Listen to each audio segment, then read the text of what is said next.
শুভ সকাল।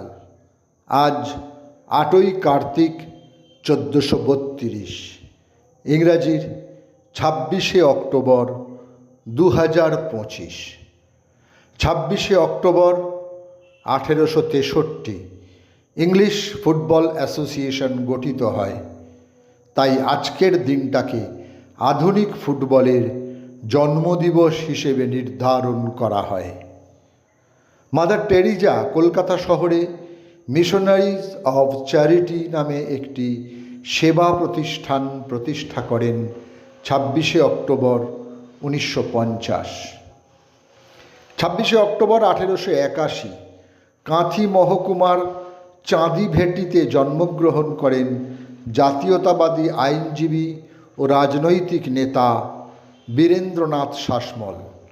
রাজনীতিকে তিনি সমাজ কল্যাণের সমার্থক বলেই মনে করতেন।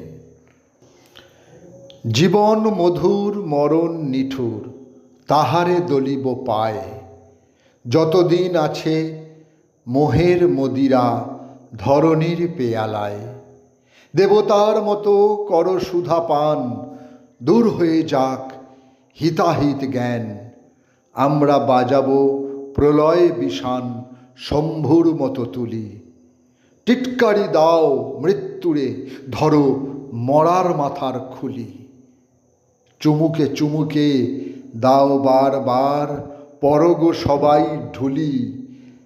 লেখক কবি মহিতলাল মজুমদার। আজ তাঁর জন্মদিন। 26শে অক্টোবর 1888 হালি শহরের কাঁচরাপাড়ায় তিনি জন্মগ্রহণ করেন। 26শে অক্টোবর 1927 রাজশাহীতে জন্মগ্রহণ করেন শ্রী স্বপন কুমার, যাঁর আসল নাম সমরেন্দ্রনাথ পাণ্ডে।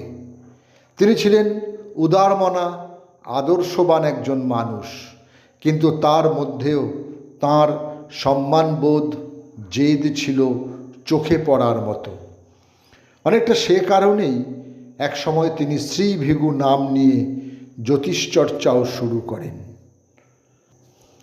26শে অক্টোবর 1917 কলকাতায় শেষ নিঃশ্বাস ত্যাগ করেন চিত্রগ্রাহক ও চলচ্চিত্র নির্মাতা হীরালাল সেন। তাঁকে ভারতের প্রথম চলচ্চিত্র নির্মাতাদের একজন বলে গণ্য করা হয়। সম্ভবত ভারতের প্রথম রাজনৈতিক ছবিও তিনিই তৈরি করেছিলেন। 1917 সালে এক ভয়ঙ্কর অগ্নিকাণ্ডে তাঁর তৈরি সকল চলচ্চিত্র নষ্ট হয়ে যায়। বাংলার একজন প্রখ্যাত কবি ও গায়ক ছিলেন জ্যোতিরিন্দ্র মৈত্র। সঙ্গীতের শিক্ষক হিসেবেও তিনি খ্যাতিমান। প্রভাত প্রতিম ঋত্বিক কুমার ঘটকের ছবি মেঘে ঢাকা তারার তিনি ছিলেন সঙ্গীত পরিচালক। 26শে অক্টোবর 1977 65 বছর বয়সে তিনি ইহলোক ত্যাগ করেন। সকলকেই আমার আনত প্রণাম।